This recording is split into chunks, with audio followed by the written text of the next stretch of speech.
Longtemps, je me suis couché de bonne heure. Parfois, à peine ma bougie éteinte, mes yeux se fermaient si vite que je n'avais pas le temps de me dire « je m'endors ». Et, une demi-heure après, la pensée qu'il était temps de chercher le sommeil m'éveillait. Je voulais poser le volume que je croyais avoir encore dans les mains et souffler ma lumière. Je n'avais pas cessé, en dormant, de faire des réflexions sur ce que je venais de lire, mais ces réflexions avaient pris un tour un peu particulier. Il me semblait que j'étais moi-même ce dont parlait l'ouvrage. Une église, un quatuor, la rivalité de François Ier et de Charles Quint. Vous venez d'écouter les premières lignes de Du côté de chez Swann, de Marcel Proust. Au programme aujourd'hui, anniversaire, Madeleine et gros pavé. Bienvenue dans La Voix des Lettres, épisode 43.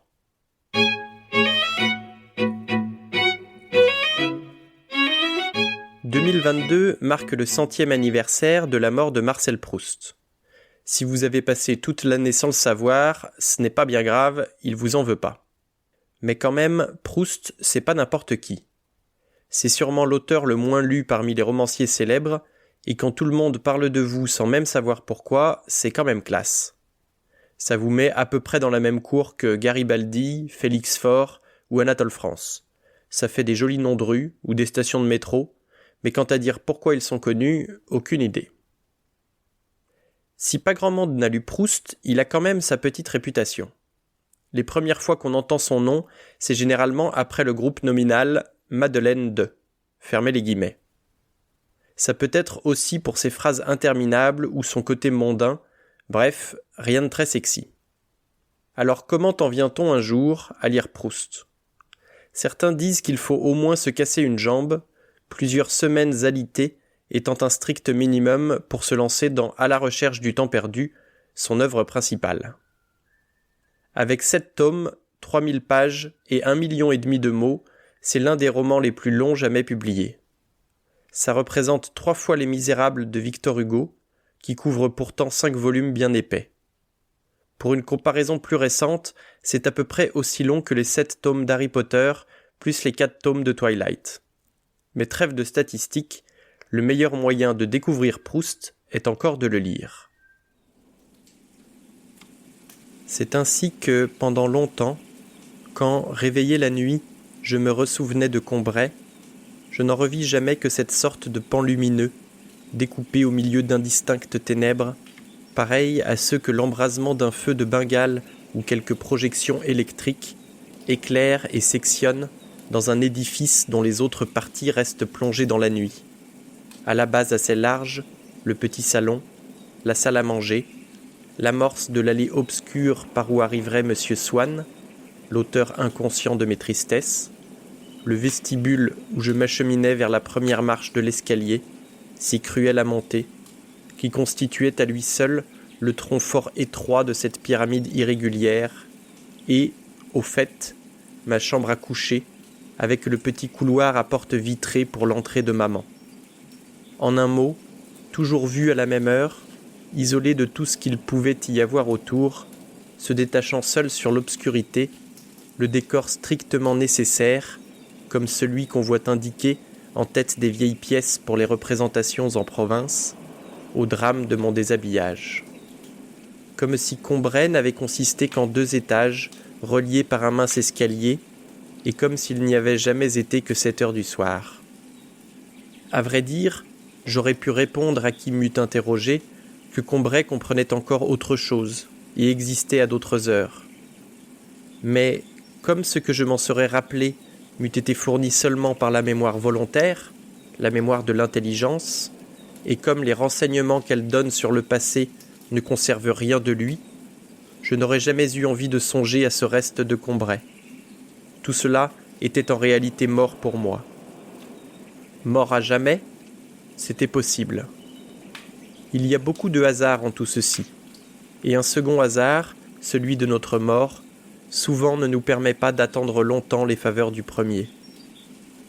Je trouve très raisonnable la croyance celtique que les âmes de ceux que nous avons perdus sont captives dans quelque être inférieur, dans une bête, un végétal, une chose inanimée, perdus en effet pour nous jusqu'au jour, qui pour beaucoup ne vient jamais, où nous nous trouvons passés près de l'arbre, entrer en possession de l'objet qui est leur prison.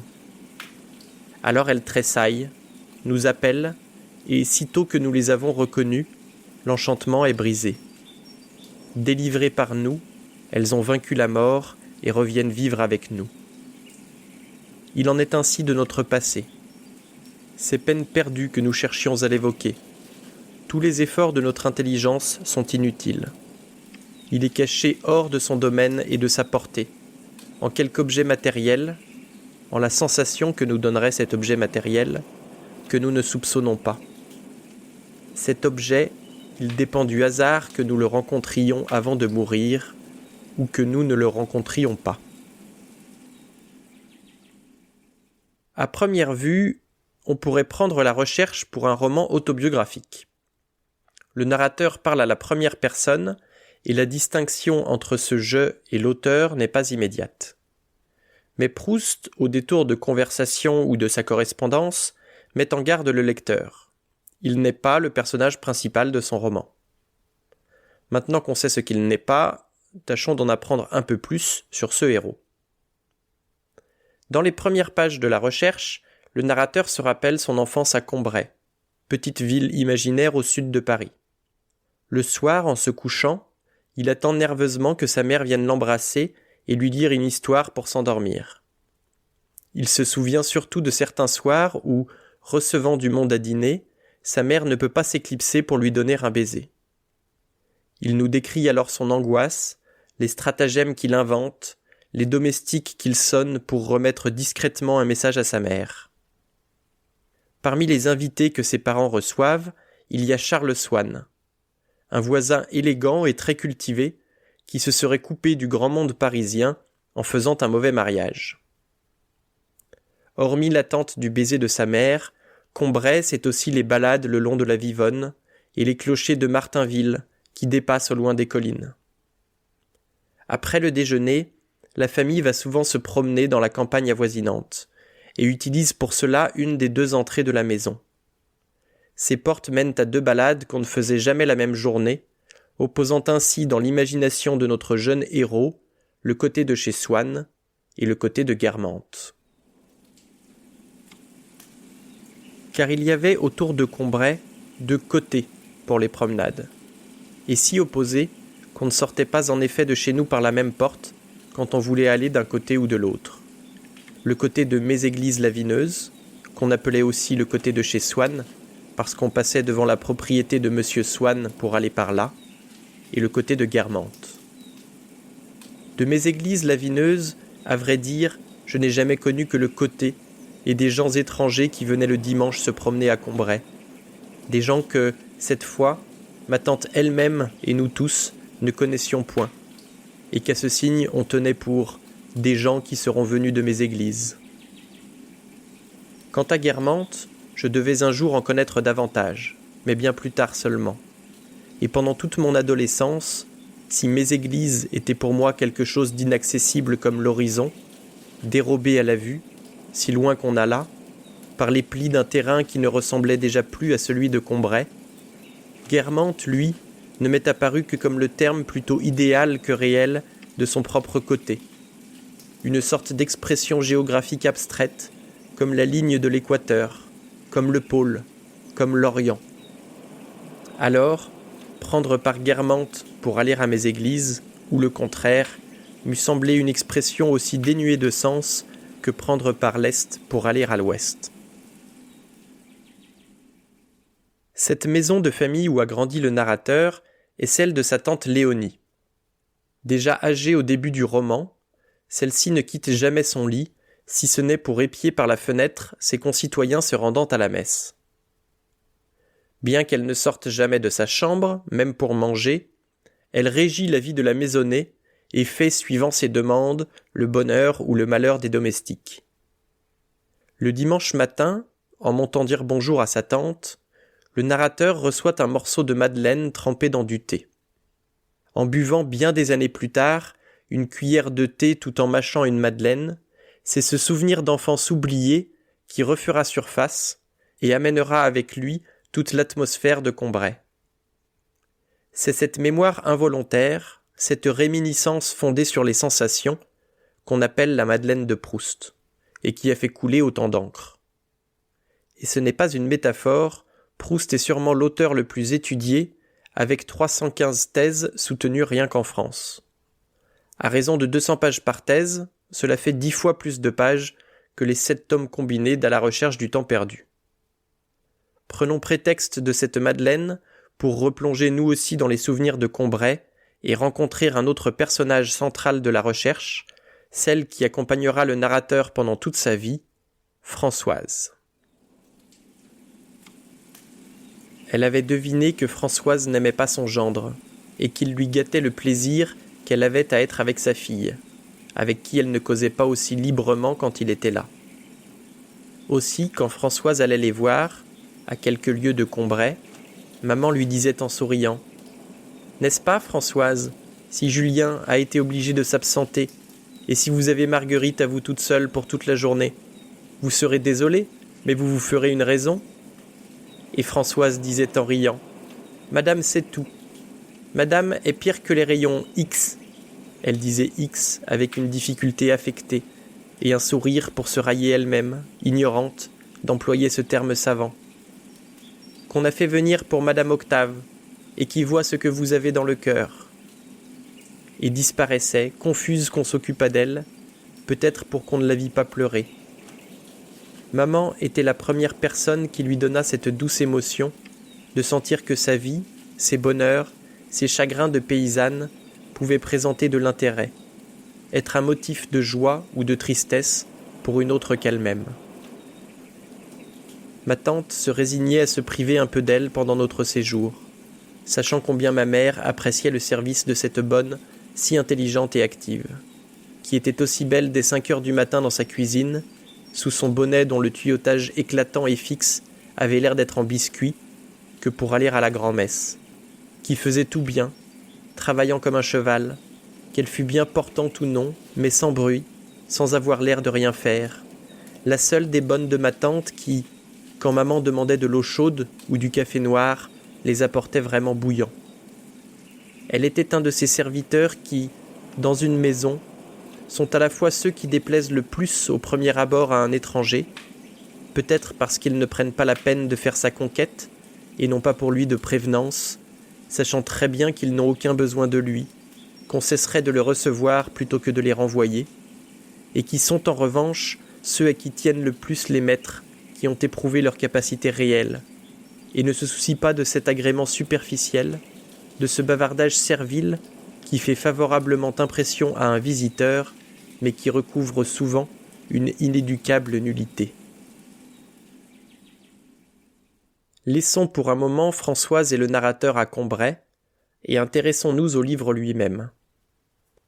Du côté de chez Swann n'a pas été accueilli à bras ouverts, c'est le moins qu'on puisse dire. Après avoir publié quelques extraits dans le Figaro, en 1912, Proust envoie son manuscrit à Gallimard. C'est André Gide qui est chargé d'évaluer le roman, et il refuse de l'éditer. Proust est perçu comme un snob qui s'amuse à écrire et n'est pas pris au sérieux. On n'est même pas sûr que Gide ait ouvert le manuscrit, ou alors seulement pour lire quelques pages, et il passe complètement à côté. Et pour cause, le premier tome de la recherche est à l'époque un véritable ovni. L'œuvre emprunte des codes à l'essai philosophique, à la poésie et au roman.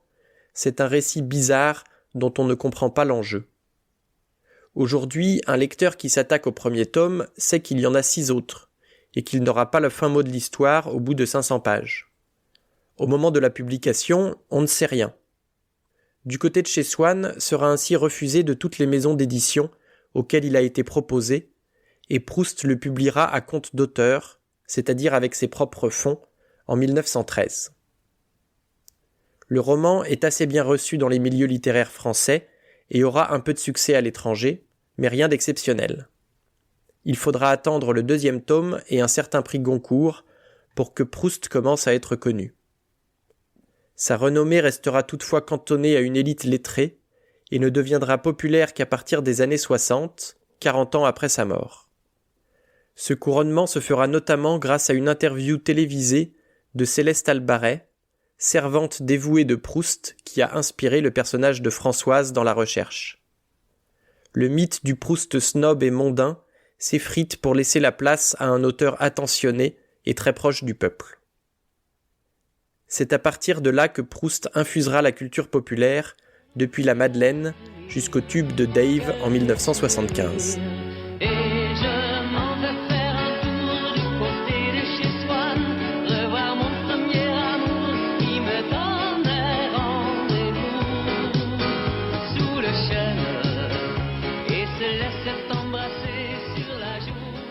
Exauçons le vœu de Dave, ce Justin Bieber des années 70, et revenons quelques années en arrière, lorsque nous avons laissé le narrateur à Combray, en compagnie de sa mère et de Françoise, deux personnages parmi les plus importants de La Recherche.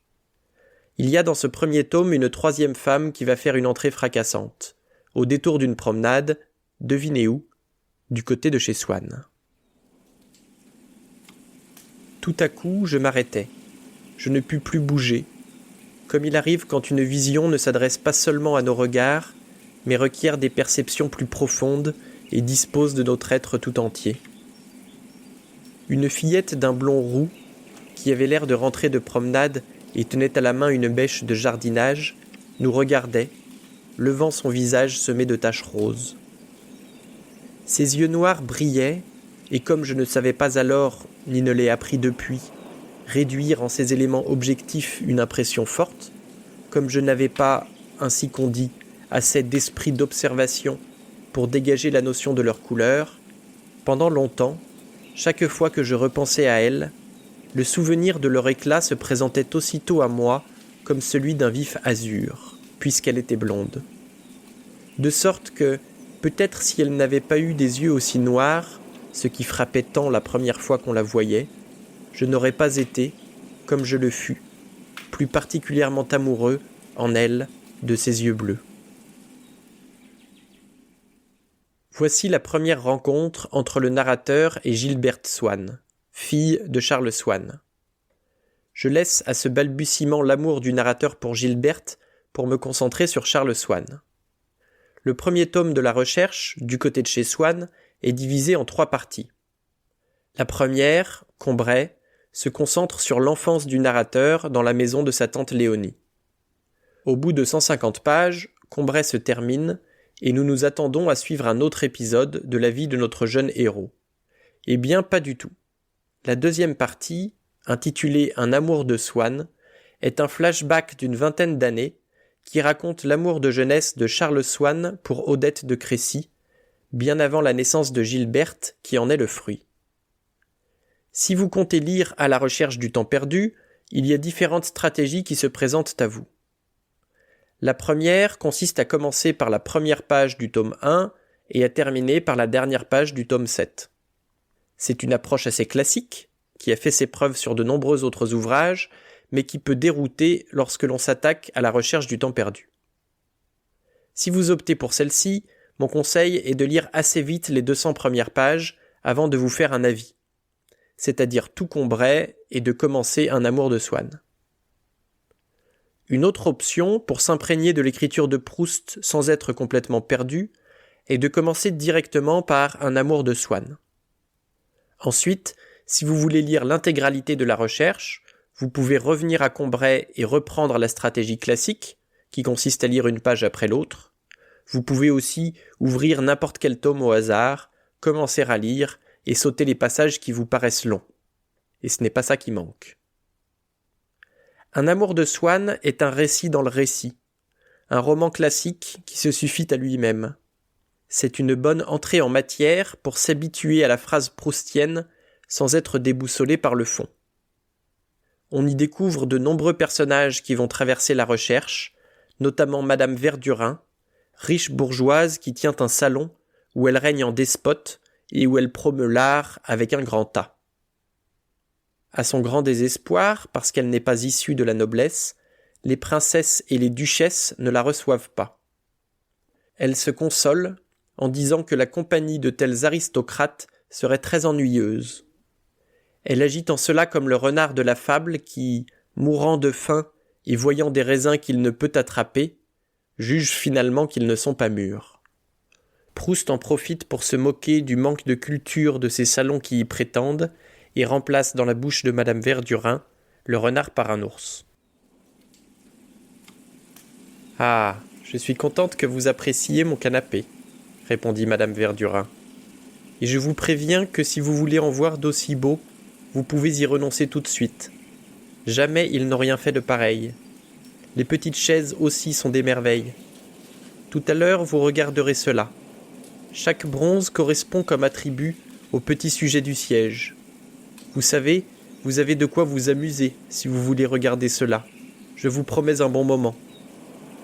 Rien que les petites frises des bordures, tenez là, la petite vigne sur fond rouge de l'ours et les raisins. Est-ce dessiné ? Qu'est-ce que vous en dites ? Je crois qu'il le savait plus tôt, dessiner. Est-elle assez appétissante, cette vigne ? Mon mari prétend que je n'aime pas les fruits, parce que j'en mange moins que lui. Mais non, je suis plus gourmande que vous tous. Mais je n'ai pas besoin de me les mettre dans la bouche, puisque je jouis par les yeux. Qu'est-ce que vous avez tous à rire ? Demandez au docteur, il vous dira que ces raisins-là me purgent. D'autres font des cures de Fontainebleau, moi, je fais ma petite cure de Beauvais. Mais, monsieur Swann, vous ne partirez pas sans avoir touché les petits bronzes des dossiers. Est-ce assez doux comme patine ?